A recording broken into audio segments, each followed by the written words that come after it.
കുട്ടികൾ ഉണ്ട്. പിന്നെ എൻ്റെ ഏട്ടൻ്റെ 2 പെൺകുട്ടികളുണ്ട്. പിന്നെ എൻ്റെ ഏട്ടൻ്റെ മോള് ഗുരുക്കളാണ്. നാദാപുരം എന്ന പേര് കേൾക്കുമ്പോൾ തന്നെ ഞങ്ങളുടെ മനസ്സിൽ വരുന്നത് വേറെ ചില കാര്യങ്ങളൊക്കെയാണ്. പക്ഷെ നിങ്ങൾ ഇവിടെ ചെയ്തിട്ടുള്ള കാര്യങ്ങൾ വളരെ ക്രിയാത്മകമായിട്ടുള്ള കാര്യങ്ങളാണ്. പക്ഷെ അങ്ങനെ ഒരു പരിസ്ഥിതി ഇപ്പോഴും ആ ഒരു സംഘർഷത്തിൻ്റെതായിട്ടുള്ള അന്തരീക്ഷം ഉണ്ടോ? അതിനുവേണ്ടി ഇതുമാതിരിയുള്ള വികസന മരുന്നുകൾ പ്രയോഗിക്കാൻ നിങ്ങൾക്ക് പറ്റിയിട്ടുണ്ടോ? അതിപ്പോൾ നാദാപുരത്തെ സംബന്ധിച്ചെന്ന് പറഞ്ഞാൽ അത്യാവശ്യം രാഷ്ട്രീയ സംഘർഷങ്ങളും ഉണ്ടാകാറുള്ളത്. എത്ര വലിയ സംഘടനകൾ നടന്നാൽ പോലും കക്ഷി രാഷ്ട്രീയത്തിന് അതീതമായി പെട്ടെന്ന് തന്നെ ഇരുന്ന് സംസാരിച്ച് പ്രശ്നങ്ങൾ ഒതുക്കി തീർക്കാനും, അതേസമയത്ത് വികസന മേഖലയിൽ ഞാൻ വളരെ അഭിമാനപൂർവ്വം പറയാം, ആ കക്ഷി രാഷ്ട്രീയം കാണിക്കാറേ ഇല്ല. ഇപ്പോൾ ഈ പഞ്ചായത്ത് ഭരണസമിതി വന്ന ഉടനെ തന്നെ കൂടായ്മയിൽ നിന്നും കൂട്ടായ്മയിലേക്ക് എന്നൊരു മുദ്രാവാക്യം ഉയർത്തിക്കൊണ്ടുവന്നു. ഈ കൂടായ്മയിൽ നിന്ന് കൂട്ടായ്മയിലേക്ക് എന്നുള്ള മുദ്രാവാക്യത്തിൻ്റെ പിന്നാലെ ഈ എല്ലാ പ്രതിപക്ഷ ഭരണ വ്യത്യാസമില്ലാതെ എല്ലാ ആളുകളും ഒന്നിച്ചു നിന്നു. അതിൻ്റെ അടിസ്ഥാനത്തിൽ പദ്ധതികൾ ഓരോന്നോരോന്നായി നടപ്പാക്കി. മാത്രമല്ല, ആ രീതിയിലൊരു വിവേചനവും ഞങ്ങൾ നടത്താറില്ല. വാർഡുകളിൽ LDF UDF വ്യത്യാസമൊന്നും ഇല്ലാതെ തന്നെ വികസന കാര്യങ്ങൾ ഒറ്റക്കെട്ടായി നിൽക്കുന്നു. അതേത് പക്ഷം എന്നുള്ളതിനപ്പുറം നാട്ടിൻ്റെ വികസനം എന്നുള്ളൊരു കൺസെപ്റ്റ് എല്ലാ ആളുകൾക്കും ഉണ്ട്. ഒരു പാർട്ടിയും ഞാൻ അതിൽ ചെറുതായി പ്രസിഡന്റ് പറഞ്ഞത് വലിയൊരു കാര്യമാണ്. ലോകം മുഴുവൻ ഇത് കേൾക്കുകയാണ് ചെയ്യുന്നത്. അപ്പം നിങ്ങൾ അങ്ങനെയുള്ള പ്രവർത്തനങ്ങളിലാണ് ഏർപ്പെടുന്നതെങ്കിൽ തീർച്ചയായിട്ടും ഇനി വരും കാലങ്ങളിൽ അതിൻ്റെ ബലം തീർച്ചയായിട്ടും കാണും. വളരെ കോൺഫിഡൻ്റ് ആയിട്ട് തന്നെ നിങ്ങളുടെ ഫുൾ ടീം ഇതിനകത്ത് ഇടപെട്ടിരുന്നു. എങ്ങനെ തോന്നുന്നു? പ്രസിഡന്റ് എങ്ങനെയായിരുന്നു ഈ ചർച്ച? വളരെയേറെ സംതൃപ്തിയോടുകൂടിയാണ് ഞാൻ ഈ ചർച്ച കഴിഞ്ഞ് പോകുന്നത്. ഓക്കെ, അവരുടെ ടീം വളരെ സാറ്റിസ്ഫൈഡ് ആണ്. നമുക്ക് ജഡ്ജസ് ഇവരുടെ പ്രവർത്തനങ്ങളെ എത്രത്തോളം മാർക്സ് കൊടുക്കുന്നു അറിയാം. സർ, എൻ്റെ മാർക്ക് 15-ൽ 12.5. 15-ൽ 12. 10-ൽ 8. 10-ൽ 7.5. 10-ൽ 7. നാദാപുരം പഞ്ചായത്തിന് 60-ൽ 47 മാർക്സാണ് കിട്ടിയിരിക്കുന്നത്. എന്തായാലും ഇനി നിങ്ങളുടെ സപ്പോർട്ട് കൂടി അവർക്ക് ആവശ്യമുണ്ട്. തീർച്ചയായും നാദാപുരം പഞ്ചായത്തിന് നിങ്ങൾ SMS ചെയ്യുക. SMS ചെയ്യേണ്ട format GKE space NDPR space 10-ൽ നിങ്ങൾ നൽകുന്ന മാർക്സ് 537252 എന്ന നമ്പറിലേക്ക് അയക്കുക. നാദാപുരത്ത് നിന്നും നമ്മളിനി സഞ്ചരിക്കുന്നത് അന്തിക്കാട്ടേക്കാണ്. പക്ഷെ അതിനു മുൻപായി നമുക്കെടുക്കാം ചെറിയൊരു ഇടവേള.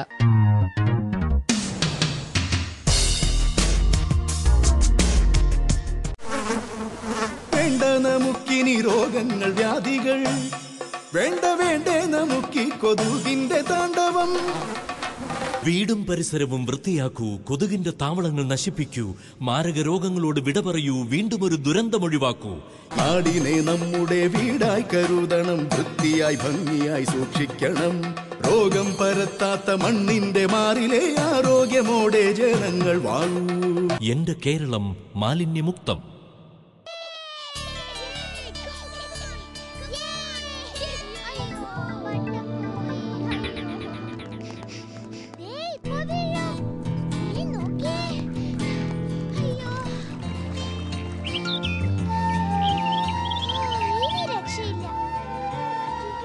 മാലിന്യമുക്തമായ ഒരു കേരളം ലക്ഷ്യമെങ്കിൽ വ്യക്തി ശുചിത്വം പോലെ സാമൂഹിക ശുചിത്വവും പാലിക്കണം. മാലിന്യമുക്ത കേരളത്തിനായി നമുക്ക് ഒരുമിച്ച് പ്രയത്നിക്കാം. എന്റെ കേരളം മാലിന്യമുക്തം.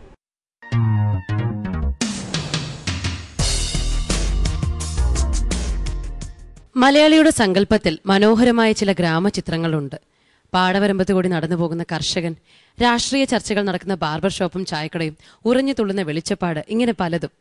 ഇവയൊക്കെ നമ്മുടെ മനസ്സിൽ തന്റെ സിനിമകളിലൂടെ വരച്ചിട്ടത് ഒരു അന്തിക്കാട്ടുകാരനാണ്. നമുക്ക് സ്വാഗതം ചെയ്യാം തൃശൂർ ജില്ലയിലെ അന്തിക്കാട് ഗ്രാമപഞ്ചായത്തിനെ.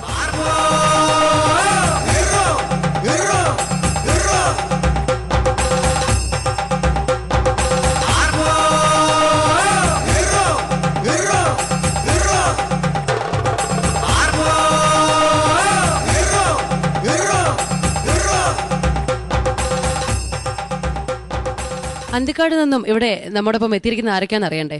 നമുക്ക് പരിചയപ്പെടാം. പ്രസിഡന്റ് ശ്രീ AV ശ്രീവത്സൻ, ക്ഷേമകാര്യ standing committee chairman Shri TI Chacko, member Shri VA Divakaran, member Shri E Unni Maliyekkal, കൂടാതെ കുടുംബശ്രീയുടെ member secretary Shrimati SK Sreedevi എന്നിവരാണ്. നമുക്കിപ്പം അന്തിക്കാട് ഗ്രാമപഞ്ചായത്തിന്റെ പ്രസിഡന്റിനെ ഈ വേദിയിലേക്ക് സ്വാഗതം ചെയ്യാം. അല്ലേ, ഒട്ടേറെ പ്രശസ്തരുടെ നാടല്ല അന്തിക്കാട്, സിനിമയായാലും രാഷ്ട്രീയമായാലും. അങ്ങനെ എങ്ങനെ ഈ ഗ്രാമത്തെ പ്രേക്ഷകർക്ക് മുന്നിൽ പരിചയപ്പെടുത്താൻ ആഗ്രഹിക്കുന്നത്? അന്തിക്കാട് എന്ന് പറഞ്ഞാൽ കേരളത്തിൻ്റെ രാഷ്ട്രീയ ചരിത്രത്തിൽ പ്രധാനപ്പെട്ട ഒരു ചരിത്രം എഴുതിയ നാടാണ്, ചെത്തൊഴിലാളി സമരങ്ങളുടെ നാട്. ഇപ്പോൾ ഞങ്ങൾ സ്വന്തം അഭിമാനമായിട്ടുള്ള സത്യനന്ദിക്കാടിൻ്റെ, അതുപോലെ തന്നെ KP പ്രഭാകരൻ്റെ, അതുപോലെ തന്നെ KP രാജേന്ദ്രൻ്റെ, സിനിമയിലെ നിരവധി പുതിയ സംവിധായകരൊക്കെ തന്നെ വന്നുകൊണ്ടിരിക്കുന്ന ഞങ്ങളുടെ സ്വന്തം അഭിമാനങ്ങളായിട്ടുള്ള പരിചയപ്പെടുന്ന നാടാണ് അന്തിക്കാട്. നമുക്കിപ്പോൾ മനോഹരമായ ഈ അന്തിക്കാട് ഗ്രാമത്തിലൂടെ യാത്ര ചെയ്യാല്ലേ?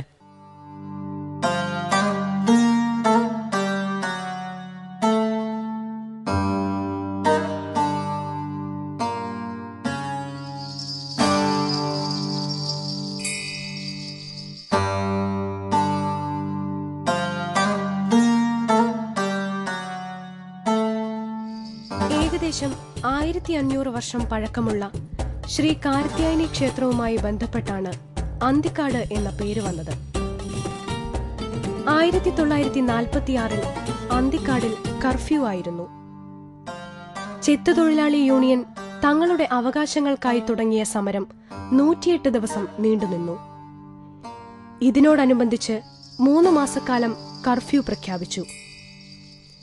ഇന്ത്യയിൽ തന്നെ ഏറ്റവും കൂടുതൽ കാലം അയവില്ലാതെ കർഫ്യൂ നിലനിന്ന പ്രദേശമാണ് ഇത്.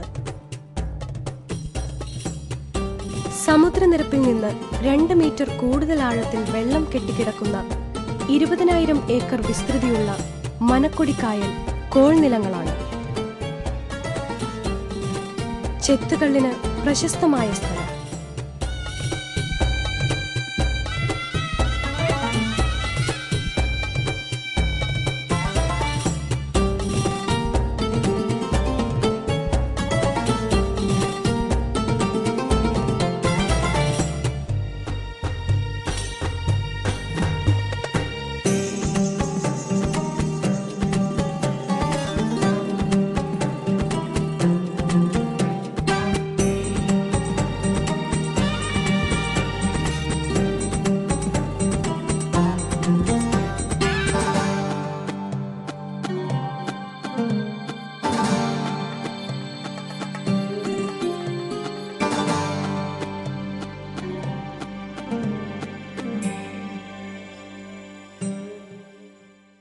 പഞ്ചായത്തിന്റെ വികസന പദ്ധതികളിലൂടെ എന്തൊക്കെ മാറ്റമാണ് അന്തിക്കാട് കാണാൻ ആഗ്രഹിക്കുന്നത്?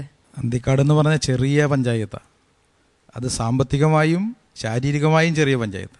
അതിൽ എല്ലാ തലത്തിലുള്ള വികസനമാണ് ഞങ്ങൾ സ്വപ്നം കാണുന്നത്. എന്നാലും പ്രധാനമായിട്ടും മുന്നോട്ട് വയ്ക്കുന്ന ഒരു പദ്ധതി, പ്രധാനമായിട്ടും ഞങ്ങൾ മുന്നോട്ട് വയ്ക്കുന്നത് നേരത്തെ ഇവിടെ കാണിച്ചതുപോലെ 2000 ഏക്കർ ഞങ്ങളുടെ പഞ്ചായത്തിൻ്റെ കിഴക്ക് ഭാഗത്ത് കോൾനിലമാണ്. അതിൻ്റെ പടിഞ്ഞാറ് അതിർത്തി എന്ന് പറയുന്നത് കനോലി കനാലാണ്. അപ്പോൾ ഇതുമായി ബന്ധപ്പെടുത്തിക്കൊണ്ട് കാർഷിക മേഖലയിലെ വികസനത്തിന് ഊന്നിക്കൊണ്ടുള്ള പ്രവർത്തനങ്ങളാണ് പ്രധാനമായും ഞങ്ങൾ ഇവിടെ കാണിക്കാൻ ഉദ്ദേശിക്കുന്നത്. ഓക്കെ, നമുക്ക് എന്തായാലും ഇവരുടെ വികസന പ്രവർത്തനങ്ങളും പദ്ധതികളെയൊക്കെ കുറിച്ചുള്ള ദൃശ്യങ്ങൾ കണ്ടിട്ട് മടങ്ങിയെത്താം.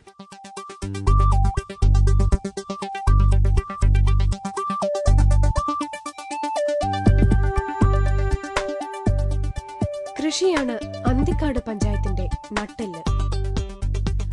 ആകെയുള്ള ഭൂമിയുടെ 22% കോൾനിലങ്ങളാണ്.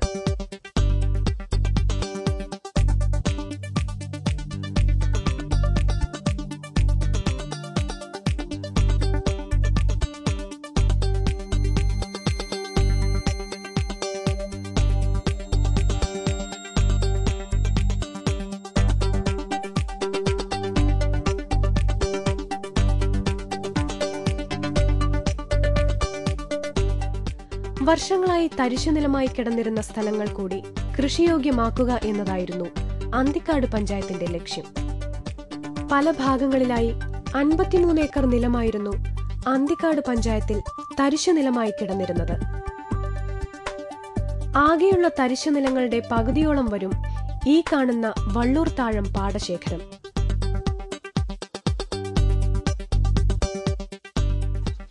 ഈ പാടശേഖരത്തിലേക്ക് വെള്ളം എത്തിക്കുന്ന ചാലുകളുടെ ആഴം കൂട്ടുവാനുള്ള പണിയാണ് ഇപ്പോൾ ഇവിടെ നടക്കുന്നത്. ദേശീയ ഗ്രാമീണ തൊഴിലുറപ്പ് പദ്ധതിയുടെ ഭാഗമായി ഇപ്പോൾ ഇവിടെ 24 പേരാണ് ജോലി ചെയ്തു വരുന്നത്.